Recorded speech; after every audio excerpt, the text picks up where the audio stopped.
Hello everyone! Good morning sa inyong lahat. Happy Monday po. Ako po ay gagawa ngayon ng tomato, potato, and corn soup for tonight dinner.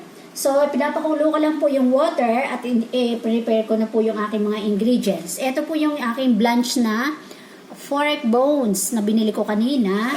Meron po ako hinahati-hati dito na white onion.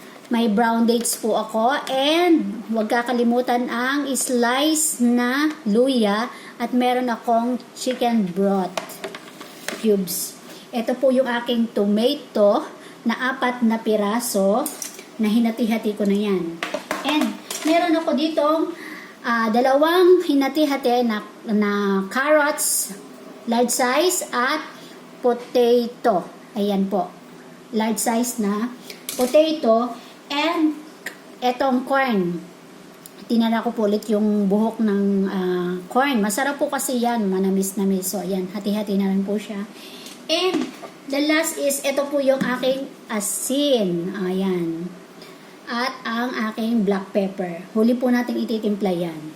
So, inintay ko lang po kumulo yung tubig at sabay-sabay natin ilalagay ang aking mga ingredients at pakukuloy natin within 2 hours. At saka po natin sila titimplahan ng sen. Yun lamang po. Maraming salamat.